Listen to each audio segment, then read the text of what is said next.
Doctor ortho Ayurvedic oil and capsule, अब दर्द भी घुटने टेकेगा। केंद्र केंद्र ने फिर सराहा धामी सरकार का गुड गवर्नेंस मॉडल। 264 करोड़ पर फंड किया मंजूर।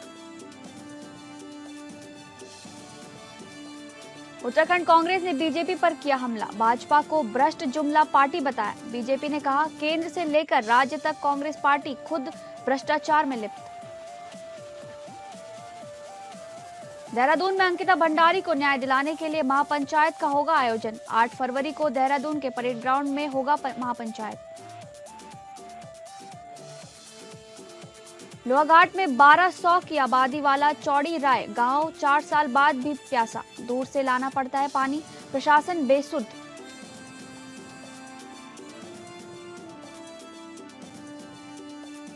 नमस्कार, आप सभी का स्वागत है उत्तराखंड न्यूज में। मैं हूं आपके साथ शालिनी राणा। शुरुआत करेंगे उत्तराखंड से जुड़ी खबरों की।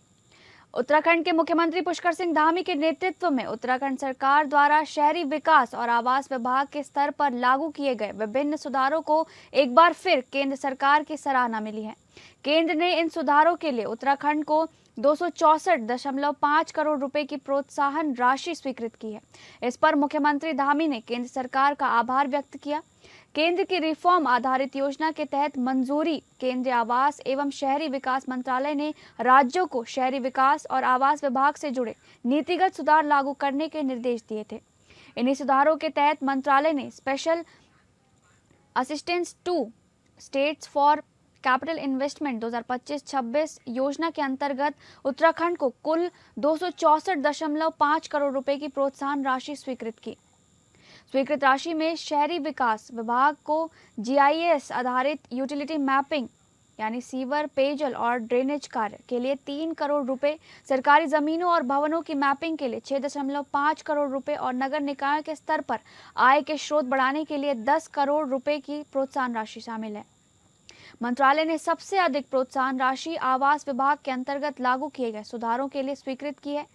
Urban land and planning reform के तहत उत्तराखंड आवास विभाग द्वारा टाउन प्लानिंग स्कीम और लैंड पूलिंग स्कीम के नियम लागू किए गए थे, जिसके लिए 100 करोड़ रुपए की धनराशि स्वीकृत की गई है। इसके अलावा पुराने शहरी क्षेत्रों के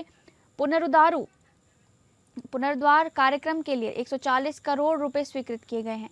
वहीं बिल्डिंग बायलाज में ग्रीन बिल्डिंग मानकों को लागू करने के लिए 5 करोड़ रुपए की प्रोत्साहन राशि मंजूर की गई है।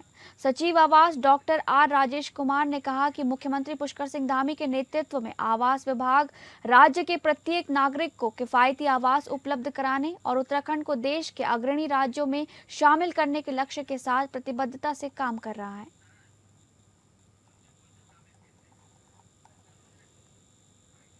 प्रदेश कांग्रेस पार्टी द्वारा अपने सोशल मीडिया पेज पर एक पोस्टर जारी कर प्रदेश भाजपा को भ्रष्ट जुमला पार्टी बताया गया है, जिसके बाद पोस्टर को लेकर सियासत गर्मा गई है। भाजपा और कांग्रेस के बीच आरोप प्रत्यारोप का दौर लगातार तेज होता जा रहा है। इसी क्रम में भाजपा विधायक विनोद चमोली ने कांग्रेस पार्टी पर तीखा हमला बोला है। उन्होंने कहा कि केंद्र में राजनीति कर रहे कांग्रेस के 3 बड़े नेता जमानत पर बाहर आकर कार्य कर रहे हैं। उन्होंने प्रदेश कांग्रेस के कई बड़े नेताओं का उदाहरण देते हुए कांग्रेस पार्टी को खुद भ्रष्टाचार में लिप्त होना बताया। उन्होंने कहा कि केंद्र से लेकर प्रदेश की राजनीति में कांग्रेस के सभी नेता किसी न किसी प्रकार से भ्रष्टाचार की श्रेणी में आते हैं, जिसके चलते कांग्रेस पार्टी के कई नेताओं पर ईडी और सीबीआई की जांच भी हुई है। ऐसे में प्रदेश कांग्रेस का भारतीय जनता पार्टी को भ्रष्ट बताना निसंदेह गलत है। उत्तराखंड के कोटद्वार में मुस्लिम दुकानदार की दुकान का नाम और मोहम्मद दीपक वाला विवाद संसद तक पहुंच गया है। कांग्रेस के राष्ट्रीय अध्यक्ष मल्लिकार्जुन खड़गे ने इस मामले को संसद में उठाते हुए भाजपा सरकार पर सामाजिक सद्भाव खराब करने जैसे विषयों से हमला भी बोला है। वहीं भाजपा प्रदेश प्रवक्ता मथुरा दत्त जोशी की माने तो कांग्रेस पार्टी इस मुद्दे पर केवल और केवल राजनीतिक रोटियां सेकने का काम कर रही है। उन्होंने कहा, पहले नेता प्रतिपक्ष राहुल गांधी द्वारा ट्वीट करना व अब संसद में कांग्रेस राष्ट्रीय अध्यक्ष मल्लिकार्जुन खड़गे द्वारा इस प्रकरण पर टिप्पणी करना इस विषय को राजनीतिक रंग देने का कार्य करना दर्शाता है, जो दुर्भाग्यपूर्ण है। प्रदेश प्रवक्ता ने कहा कि राजनीति करने के लिए कांग्रेस किसी भी विषय को मुद्दा बनाने की जितनी मर्जी कोशिश कर ले, लेकिन कांग्रेस को हमेशा मुंह की खानी पड़ेगी। देखिए, ये कांग्रेस की पुरानी प्रवृत्ति है। ये तो उनकी प्रवृत्ति में है कि उन्होंने पहले भी सांप्रदायिक सद्भाव खराब करने की बात यहाँ पर की है, आज भी उसी बात को आगे बढ़ाने का काम कर रहे हैं। जिस तरीके से कांग्रेस के शीर्ष नेता राहुल जी ने और उसके बाद खड़गे जी ने कोटद्वार वाले मामले में राजनीतिक रंग देने का काम किया है, निश्चित रूप से बड़ी दुर्भाग्यपूर्ण बात है। और कांग्रेस ने हमेशा हर मामले में राजनीति करने का काम किया है। आज कोटद्वार वाले मामले में भी कांग्रेस अपनी राजनीतिक रोटियां सेकने का प्रयास कर रही है, लेकिन कांग्रेस के मंसूबे इससे हल नहीं होंगे या पूरे। अंकिता भंडारी को न्याय दिलाने के लिए 8 फरवरी को देहरादून के परेड ग्राउंड में महापंचायत का आयोजन होने जा रहा है, जिसे इंडिया गठबंधन के सभी दलों का समर्थन है। पूर्व मुख्यमंत्री हरीश रावत ने इस महापंचायत की घोषणा की है, जिसका उद्देश्य अंकिता भंडारी को न्याय दिलाना है। हालांकि भाजपा ने इस महापंचायत को विपक्ष का राजनीतिक मुद्दा बताया है। भाजपा के विधायकों का कहना है कि मुख्यमंत्री पुष्कर सिंह धामी ने अंकिता भंडारी को न्याय दिलाने के लिए हर संभव प्रयास किया है और उनकी संतुष्टि के कारण ही सीबीआई जांच संभव हो पाई है। वहीं कांग्रेस का आरोप है कि सीबीआई जांच सरकार प्रायोजित है और वे उच्चतम न्यायालय की निगरानी में जांच की मांग करते हैं। कांग्रेस प्रवक्ता सुजाता पाल ने कहा कि सीबीआई जांच पर्यावरणविद अनिल जोशी के द्वारा मुकदमा दर्ज करने पर की गई है, जिन पर जंगल की जमीन हड़पने का आरोप है। इससे सरकार की मंशा पर सवाल उठते हैं। फिलहाल सीबीआई वीआईपी के पहलू की जांच कर रही है और ये मुद्दा 2027 विधानसभा चुनाव में अहम रहने वाला है।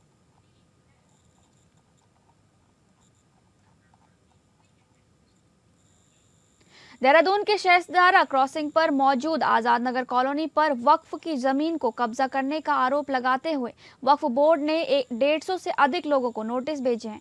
आपको बता दें कि राजधानी देहरादून में इन दिनों रिस्पना और बिंदाल नदी के ऊपर बन रहे एलिवेटेड रोड प्रोजेक्ट की जद में आने वाले मोहल्लों में अफरा तफरी का माहौल है। वहीं अब उत्तराखंड वक्फ बोर्ड ने देहरादून के चूना भट्टा क्रॉसिंग पर मौजूद मुस्लिम कब्रिस्तान के आसपास तकरीबन 100 बीघा भूमि को वक्फ भूमि करार देते लगभग 150 नोटिस भेजे हैं। इन लोगों पर वक्फ बोर्ड की जमीन पर अवैध कब्जे का आरोप है। नोटिस आने के बाद मोहल्ले के लोगों पर कार्रवाई की तलवार लटक रही है। वक्फ बोर्ड अध्यक्ष शादाब शम्स ने जानकारी देते हुए बताया कि चूना भट्टा क्रॉसिंग पर वक्फ की संपत्ति पर लोगों के द्वारा मकान और प्रतिष्ठान बना लिए गए हैं और जल्द ही वक्फ बोर्ड और प्रशासन संयुक्त रूप से एक्शन लेते हुए अतिक्रमणकारियों पर प्रशासन का पीला पंजा चलाने का काम करेगा। लगभग 11 खाम की एक रजिस्ट्री है और बाकी भी है। आज़ाद नगर कॉलोनी देहरादून सहसधारा क्रॉसिंग पर ये वक्त की संपत्ति है और लगातार उन लोगों को नोटिस दिए जा चुके हैं। अब प्रशासन के साथ वक्फ बोर्ड मिलकर जल्द ही एक बड़े एक्शन की तैयारी में है और हमें उम्मीद है कि मुख्यमंत्री का मत बिल्कुल स्पष्ट है, सही को छेड़ना नहीं है लेकिन गलत को छोड़ना नहीं है। तो जो गलत हैं उनके खिलाफ कार्रवाई होगी। कहीं से कहीं तक अवैध कब्जेदारियों को, वक्फ माफियाओं को, वक्फ के इंक्रोचरों को वक्फ बोर्ड बख्शने के मूड में नहीं। उत्तराखंड सरकार के महत्वाकांक्षी कार्यक्रम जन जन की सरकार जन जन के द्वार के अंतर्गत विकासखंड ताकुला की न्याय पंचायत ग्वालाकोट में एक भव्य बहुउद्देश्य शिविर का आयोजन किया गया। शिविर में क्षेत्र के लोगों ने बड़ी संख्या में सहभागिता की तथा विभिन्न जन कल्याणकारी योजनाओं का लाभ प्राप्त किया। शिविर का आयोजन उत्तराखंड सरकार की कैबिनेट मंत्री रेखा आर्य की अध्यक्षता में किया गया। इस अवसर पर उन्होंने आमजन से सीधा संवाद स्थापित करते हुए उनकी समस्याएं सुनी। शिविर में प्राप्त अधिकांश शिकायतें पेयजल एवं सड़क से संबंधित रही। आयोजन के दौरान कुल 101 शिकायतें प्राप्त हुई, जिनमें से लगभग 95 शिकायतों का मौके पर ही निस्तारण कर दिया गया। कार्यक्रम में जिलाधिकारी अल्मोड़ा अंशुल सिंह भी उपस्थित रहे। उन्होंने भी आमजन की शिकायतें सुनते हुए संबंधित अधिकारियों को आवश्यक दिशा निर्देश दिए और कैबिनेट मंत्री को आश्वासित किया कि शिविर में प्राप्त सभी शिकायतों का समाधान प्राथमिकता से कराया जाएगा। स्तरों पर जन जन की सरकार जन जन के द्वार कार्यक्रम लगातार किए जाने के निर्देश हैं। इसी क्रम में जो है आज ग्वालाकोट न्याय पंचायत में जो है जन जन की सरकार जन जन के द्वार का आयोजन, जिसमें लगभग 101 समस्याएं हैं, जिसमें 500 से अधिक लोगों का प्रतिनिधित्व, जिसमें 95% समस्याओं का निस्तारण किया। और मैं समझती हूँ कि मुख्यतः पेयजल को लेकर, तो सड़क मार्गों को लेकर ज़्यादा समस्याएं जो है देखने को मिली। इसको लेकर एक निश्चित टाइमलाइन में समस्याओं का समाधान निस्तारण करने के निर्देश भी दिए और लगातार ये कह सकते हैं कि जो एक व्यक्ति है जो कि ग्राम सभा के कोने में बैठा हुआ है या जो मुख्यालय तक नहीं जा सकता, उस तक जो है पूरा प्रशासन, पूरा सिस्टम, पूरी मशीनरी जो है अपनी पहुंच बना रही है। विकासखंड चौखुटिया में आयोजित क्षेत्र पंचायत की बैठक में क्षेत्र के सर्वांगीण विकास से जुड़े विभिन्न महत्वपूर्ण विषयों पर विस्तार से चर्चा की गई। बैठक में जनप्रतिनिधियों द्वारा अपने अपने क्षेत्रों की समस्याओं, सुझावों एवं अपेक्षाओं को प्रस्तुत किया गया। बैठक के दौरान ग्राम प्रधानों एवं क्षेत्र पंचायत सदस्यों ने जल जीवन मिशन के अंतर्गत संचालित पेयजल योजनाओं की प्रगति पर अपने सुझाव रखते हुए कार्यों को शीघ्र पूर्ण कर ग्रामीणों को नियमित जलापूर्ति सुनिश्चित किए जाने की अपेक्षा जताई। अधिकारियों द्वारा अवगत कराया गया कि संबंधित विभागों को शेष कार्यों के शीघ्र निस्तारण हेतु निर्देशित किया गया है। साथ ही ग्रामीण सड़कों की स्थिति, स्वास्थ्य सेवाओं की उपलब्धता एवं शिक्षा से संबंधित विषयों पर भी चर्चा की गई। जनप्रतिनिधियों ने सुझाव दिया कि क्षतिग्रस्त सड़कों के सुधारीकरण एवं स्वास्थ्य केंद्रों में सुविधाओं को और सुदृढ़ किया जाए, जिससे आमजन को बेहतर सेवाएं मिल सके। बैठक की विशेष बात ये रही कि महिला ग्राम प्रधानों एवं महिला क्षेत्र पंचायत सदस्यों ने सक्रिय सहभागिता करते हुए पेयजल, सड़क, स्वास्थ्य एवं महिला शिशु कल्याण से जुड़े मुद्दों को प्रभावी ढंग से प्रस्तुत किया। उन्होंने योजनाओं के जमीनी क्रियान्वयन को और बेहतर बनाए जाने पर बल दिया। प्रभारी चिकित्सा अधिकारी डॉक्टर अमजद खान ने जानकारी दी कि उपजिला चिकित्सालय चौखुटिया को 3 विशेषज्ञ चिकित्सक प्राप्त हो चुके हैं तथा ऑपरेशन थिएटर को सुदृढ़ करने हेतु आवश्यक कार्यवाही प्रगति पर है, जिससे क्षेत्रवासियों को बेहतर स्वास्थ्य सुविधाएं उपलब्ध कराई जा सकेंगी। विधायक प्रतिनिधि नंदन सिंह मेहरा द्वारा जन्म मृत्यु प्रमाण पत्रों के निर्गमन में आ रही असुविधाओं का विषय रखा गया, जिस पर मुख्य विकास अधिकारी रामजी शरण शर्मा द्वारा शीघ्र समाधान का आश्वासन दिया गया। क्षेत्र पंचायत सदस्य सीमलखेत कविता नेगी ने सीमलखेत में एएनएम सेंटर स्थापित किए जाने की मांग करते हुए ज्ञापन प्रस्तुत किया। उन्होंने बताया कि एएनएम सेंटर स्थापित होने से गर्भवती महिलाओं एवं नवजात शिशुओं को समय पर टीकाकरण एवं स्वास्थ्य सेवाएं उपलब्ध हो सकेंगी। ब्लॉक प्रमुख चेतना नेगी ने सभी विभागीय अधिकारियों को निर्देशित किया कि जनप्रतिनिधियों द्वारा उठाए गए विषयों का समयबद्ध एवं प्रभावी निस्तारण सुनिश्चित किया जाए। उन्होंने बैठक में उपस्थित सभी जनप्रतिनिधियों एवं अधिकारियों का आभार व्यक्त किया। बैठक में मुख्य विकास अधिकारी रामजी शरण शर्मा ने कहा कि जन समस्याओं का निस्तारण करना, लोगों को बेहतर सुविधाएं मुहैया कराना, पारदर्शी और गुणवत्ता पारक रूप से सेवाएं उपलब्ध कराना प्रशासन की प्राथमिकताओं में शामिल है। उन्होंने सभी जनप्रतिनिधियों के सुझावों एवं प्रस्तावों को धैर्यपूर्वक सुना तथा सकारात्मक कार्यवाही का आश्वासन दिया। उन्होंने संबंधित अधिकारियों को निर्देश दिए कि जो प्रस्ताव उनके विभाग से सरोकार रखते हैं, उन पर त्वरित कार्यवाही संपन्न की जाए।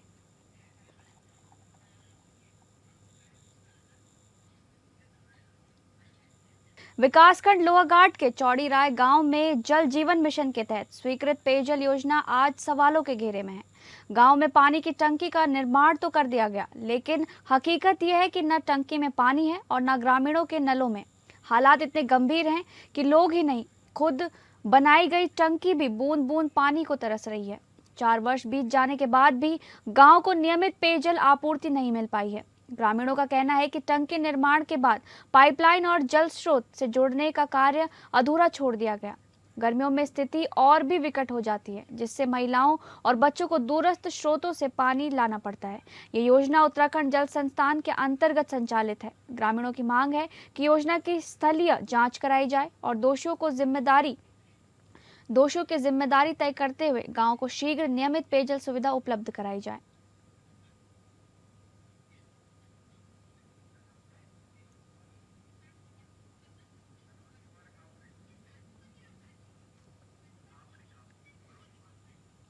इसी खबर पर ज्यादा जानकारी के साथ हमारे संवाददाता मनोज कुमार हमारे साथ जुड़ गए हैं। मनोज, क्या बताइए, क्या कुछ खबर है चंपावत से? जी सर, मैं आपको बताना चाहूँगा, जो ये जल जीवन मिशन की हकीकत है, ये सिर्फ एक चौड़ी राय गाँव के लिए नहीं बल्कि पूरे क्षेत्र में यही स्थिति बरकरार है। 500 की आबादी वाला चौड़ी राय गाँव आज भी प्यासा है। जल जीवन मिशन के तहत वर्ष 2021 में स्वीकृत पेयजल योजना 4 साल बाद भी अधूरी पड़ी हुई है। गांव में पानी की टंकी तो बना दी गई है, लेकिन न टंकी में पानी है और न ही घरों के नलों तक जल पहुंच पाया है। ग्रामीण बूंद बूंद पानी को तरस रहे हैं। जी जी, बहुत बहुत धन्यवाद मनोज, तमाम जानकारी साझा करने के लिए। मच्छी बाजार में हुई युवती हत्याकांड की घटना के बाद अभी शहर में सनसनी थमी भी नहीं थी कि एक और गंभीर मामला प्रकाश में आया है। चंद्रबदनी चौक के समीप एक कैफे में 3 युवकों ने एक युवती पर जानलेवा हमला कर दिया। किसी कठोर वस्तु से सिर पर किए गए इस हमले में युवती गंभीर रूप से घायल हो गई। घटना गुरुवार रात करीब 8 बजे की बताई जा रही है, जहां पटेल नगर कोतवाली क्षेत्र के सैयद मोहल्ला चक्राता रोड निवासी शिकायतकर्ता पीयूष जोशी की चचेरी बहन अपने मित्रों के साथ जन्मदिन मनाने के लिए चंद्रबदनी चौक स्थित एक कैफे में गई थी। कैफे में मौजूद आयुष रावत, सूरज राणा और हिमांशु नामक 3 युवकों के साथ युवती भी किसी बात को लेकर बहस शुरू हो गई। आरोप है कि मामूली बहस तेजी से बढ़ती गई और मारपीट में बदल गई। कैफे के बाहर सड़क पर दोनों पक्षों के बीच हुई इस झड़प में आरोपी युवकों ने पीड़िता के साथ गाली गलौज और मारपीट की। इसके बाद किसी कठोर वस्तु से युवती के सिर पर जोरदार वार किया। घायल युवती को उसके साथी तत्काल दून अस्पताल ले गए, जहां डॉक्टरों ने उसके सिर पर 8 से 9 टांके लगाए। मेडिकल रिपोर्ट के अनुसार युवती के सिर पर किसी कठोर और भौतिक वस्तु से चोट लगी है। रिपोर्ट में धारदार हथियार से चोट लगने की पुष्टि नहीं हुई। हालांकि चिकित्सकों ने मेडिकल रिपोर्ट में यह भी दर्ज किया कि पीड़िता के शरीर में शराब का सेवन पाया गया। पीड़िता के भाई पीयूष जोशी की शिकायत के आधार पर पटेल नगर कोतवाली पुलिस के मुकदमा दर्ज किया गया है। घटना के तुरंत बाद तीनों आरोपी मौके से फरार हो गए। फिलहाल पुलिस तीनों नामजद आरोपियों की गिरफ्तारी के लिए दबिश दी जा रही है और मामले की विस्तृत जांच जारी है।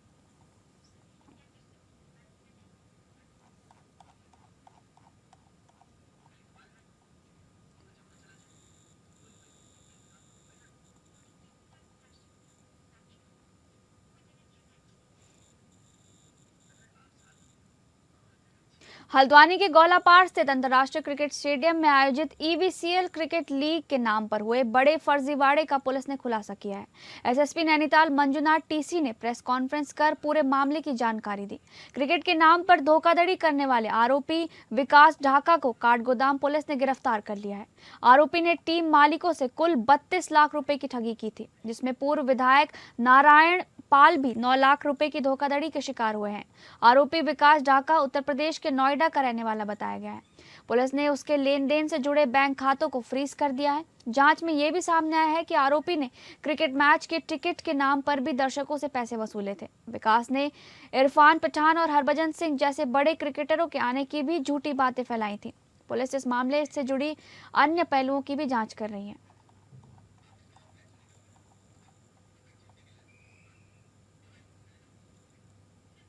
रुड़की के मंगलौर क्षेत्र के घोसीपुरा गांव में 2 पक्षों के बीच हुए टकराव में जमकर लाठी डंडे चले, जिससे 2 लोग गंभीर रूप से घायल हो गए। घायलों में एक की हालत नाजुक बताई जा रही है, जिसे प्राथमिक उपचार के बाद हायर सेंटर रेफर किया गया है। शुक्रवार की सुबह घोसीपुरा निवासी हाकम किसी काम से सिलसिले में अपने खेत पर गया था। इसी दौरान पुराने विवाद को लेकर दूसरे पक्ष के लोग वहां पहुंच गए और कहासुनी के बाद हाकम पर हमला कर दिया। आरोप है कि हाकम के साथ लाठी डंडों से बेरहमी से मारपीट की गई। घटना की जानकारी परिवार के लोग बीच बचाव के लिए पहुंचे, लेकिन हमलावरों ने उनके साथ भी मारपीट कर दी। मारपीट की इस घटना में हाकम और दिलशाद दोनों गंभीर रूप से घायल बताए जा रहे हैं।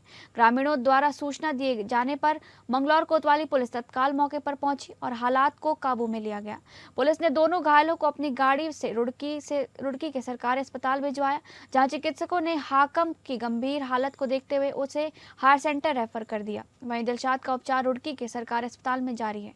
फिलहाल पुलिस पूरे मामले की गहनता से जांच कर रही है। पुलिस का कहना है कि तहरीर मिलने के बाद आगे की कानूनी कार्रवाई की जाएगी। गांव में किसी भी अप्रिय स्थिति से निपटने के लिए पुलिस सतर्क है और स्थिति पूरी तरह नियंत्रण में बताई जा रही है।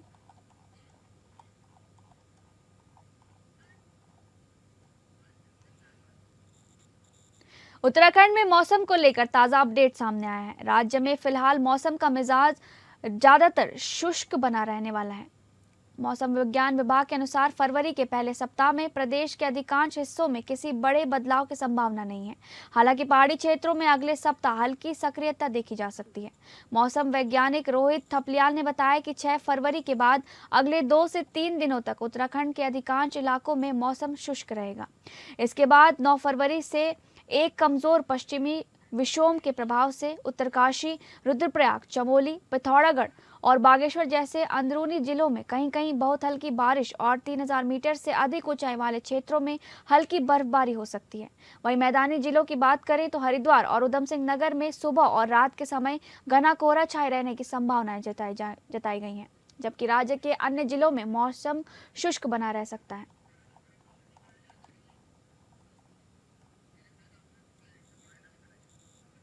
फिलहाल उत्तराखंड न्यूज में बस इतना ही। नमस्कार।